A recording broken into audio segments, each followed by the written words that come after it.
Salut les Aspinous, bienvenue sur Asperger et Chien. Moi je suis content parce que le temps est pas trop dégueulasse et en plus j'emprunte un chemin que ça faisait longtemps que je l'avais pas emprunté. Ça c'est grâce à mon voisin que j'évite. D'un côté il ampute une partie de mes sentiers, de l'autre il m'impose de me renouveler. Et en fait le chemin que je prends ça faisait très longtemps. Je crois que ça date de l'épisode où je parlais des panneaux. Vous savez cet épisode que j'ai jamais pu terminer parce que j'avais paumé ma pince de micro-cravate. Et faute de quoi j'avais dû retourner mon épisode sur le trajet en bus. On est le dimanche 9 mai et il y a un an jour pour jour on était encore en confinement. Ça marquait la fin d'une période sympa pendant le confinement où avec des copains on postait plein de vidéos rigolotes sur Facebook. Un an après je suis devenu youtubeur. Et je parle beaucoup plus librement du syndrome d'Asperger. En fait, on peut dire que c'était une bonne année. C'est toute cette période de Covid et de confinement qui m'a permis peut-être de sortir de mon confinement existentiel. À l'heure où je vous parle, nous sommes le 9 mai, il est midi, et en fait j'ai du monde à la maison. Et ça, je vous l'ai déjà dit dans ma vidéo sur le gros con, qu'avoir du monde à la maison, c'est pas toujours évident, et j'ai des moments où je sature et j'ai besoin de m'isoler. Alors c'est ce que je fais en allant balader mon chien. Et en fait, je viens tout juste de percuter sur un truc. Avoir de la famille à la maison un 9 mai, ça sent le roussi. Tout simplement parce que je suis né le 10 mai. Et ouais les gars, c'est mon anniversaire demain. Il faudra peut-être que je fasse une vidéo spéciale pour mon anniversaire. Et là je me dis que comme demain tout le monde bosse, s'ils ont décidé de fêter mon anniversaire, bah c'est tout à l'heure. Bah ouais, moi j'essaye d'être lucide. Il y a quand même de fortes probabilités que je me retrouve tout à l'heure au centre de l'attention. De toute façon, depuis ce week-end, je vais de surprise en surprise. Je veux dire, j'étais à peine arrivé du boulot, j'ai même pas eu le temps de me poser qu'il y avait déjà du monde. Je l'ai su direct en voyant une bagnole à ma place sur le parking. Du coup, j'ai dû garer ma voiture en bas de la rue, ce qui implique que j'ai dû passer par la maison de mon voisin. Et en fait, hier, j'ai découvert qu'une autre personne allait se greffer dans l'histoire et viendrait pour un barbecue aujourd'hui. Donc en fait, tout à l'heure, il y a un barbecue avec plein de gens et c'est la veille de mon anniversaire. Je subodore un truc qui s'installe progressivement autour de moi.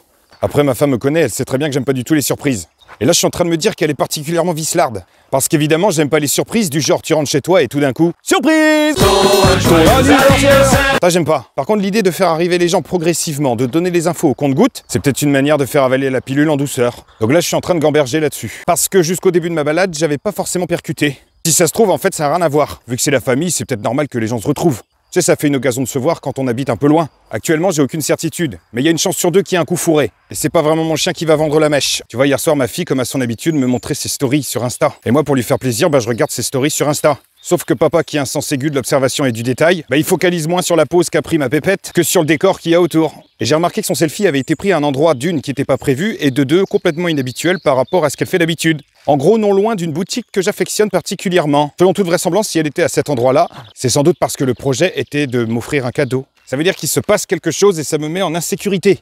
Bon, on verra bien de toute façon. Une chose est sûre, c'est que je suis un petit peu fatigué. Ce qui implique que s'il y a quelque chose de prévu à mon endroit pour me faire plaisir, je suis pas sûr de pouvoir correctement investir le moment. Encore là, ça va, c'est la famille. Du coup, ils rendent des services, ils promènent mon chien, ils font la vaisselle, ils aident à préparer à manger, il n'y a pas trop de boulot. Mais par contre, ça multiplie les parasites audio. Parce que plus t'as du monde à la maison, plus t'as des chances d'entendre des bruits de placards, de tiroirs, des portes qui s'ouvrent, qui se ferment, des chasses d'eau et des conversations. Et tout ça, ça me demande énormément de prendre sur moi. Prendre sur moi pour pas faire ressentir aux autres que je suis agacé et fatigué, mais surtout, quand bien même ils le ressentent, qu'ils ne le prennent absolument pas pour eux. Parce que là, le souci vient surtout de moi et de ma capacité à gérer et tolérer tout ce qui se passe autour de moi. Je suis pas sûr de parvenir à tenir le choc. Et au final, tout ça, ça va m'épuiser, m'agacer, remplir mon pot de surcharge. Et demain, au réveil, je serai une grosse larve. Et je me rendrai au boulot comme un zombie. Et au boulot, je suppose qu'on me souhaitera mon anniversaire. Je vous rappelle que je travaille avec des enfants. Et quand c'est l'anniversaire d'un adulte, en général, les enfants lui font la fête. Et là, je viens de recevoir un texto de ma femme qui me demande si je rentre parce que tout le monde est là.